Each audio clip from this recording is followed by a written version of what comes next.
আসসালামু আলাইকুম বন্ধুরা, আশা করি সকলেই ভালো আছেন। তো অনেক সময় দেখবেন যে আঙ্গুর গাছে মাকড়ে আক্রমণ করে, আঙ্গুর গাছে যে পাতাগুলো কুঁকড়ে যায় বা ডগাগুলো কুঁকড়ে যায়, অনেক সমস্যা হয়। তো এটা থেকে একমাত্র সমাধান আজকে আপনাদেরকে দেব। তার আগে অবশ্যই ভিডিওটা পুরোপুরিভাবে দেখবেন। আমার চ্যানেলটিকে সাবস্ক্রাইব করে না থাকলে সাবস্ক্রাইব করে রাখবেন, আর ফেসবুক থেকে দেখে থাকলে ফেসবুক পেজটিকে ফলো দিয়ে রাখবেন।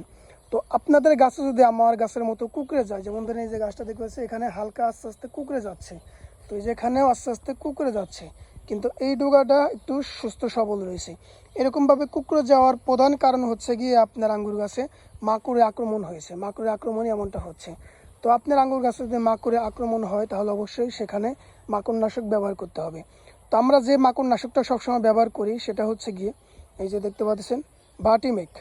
এই ভাটিমেক মাকড়নাশকটা আপনারা ব্যবহার করতে পারেন। এই ভাটিমেক মাকড়নাশকটা আপনারা ব্যবহার করতে পারেন 1 মিলি 1 লিটার পানিতে।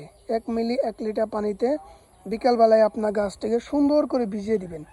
যেহেতু বৃষ্টির দিন, সেহেতু সিলিকন টাইপের একটা কিছু মিশিয়ে দিবেন যাতে বৃষ্টিতে সেটা ধুয়ে না যায়। সিলিকন টাইপের মানে হচ্ছে প্রোমোটার প্লাস ব্যবহার করতে পারেন, ম্যাজিক ড্রপ ব্যবহার করতে পারেন। এগুলোকে আপনারা যদি ব্যবহার করেন, ড্রপ অনুযায়ী ব্যবহার করলে অবশ্যই আপনারা 3 ফুটা করে প্রতি লিটারে ব্যবহার করবেন। অবশ্যই ভাটিমেক ব্যবহার করবেন। ভাটিমেকটা অনেক দিন যাবৎ মাকড়নাশক হিসাবে ভালো কাজ করতেছে। আমিও ভাটিমেক ব্যবহার করি। একটু পরে আমার গাছ আমি স্প্রে করে দেবো, যেহেতু 15 দিন উপরে হয়ে গেছে। আপনারাও এই ভাটিমেক ব্যবহার করবেন, দেখবেন আপনার আঙ্গুর গাছ মাকড় থেকে ভালো থাকবে।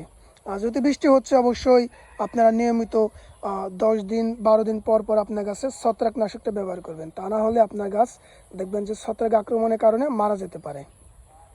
তো যেটা বলছিলাম, অবশ্যই মাকড়নাশক ব্যবহার করবেন সঠিকভাবে। যদি সঠিকভাবে মাকড়নাশক ব্যবহার না করেন তাহলে আপনার গাছটা মাকড়ে আক্রান্ত হয়ে আস্তে আস্তে দুর্বল হয়ে যাবে এবং আপনার গাছটি মারা যাবে।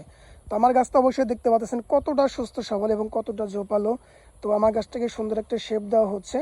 তো আজকে মাকড়ে হালকা পাতলা আক্রমণ হয়েছে, এই জন্য মাকড়নাশক স্প্রে করব। সেজন্য ভাবলাম যে আপনাদেরকে মাকড়নাশক নিয়ে একটা ভিডিও বানাই। তো ভিডিওটি ভালো লাগলে অবশ্যই একটি লাইক দেবেন, অবশ্যই চ্যানেলটিকে সাবস্ক্রাইব করে রাখবেন, আর ফেসবুক থেকে দেখে থাকলে অবশ্যই ফেসবুক পেজটিকে ফলো দিয়ে রাখবেন।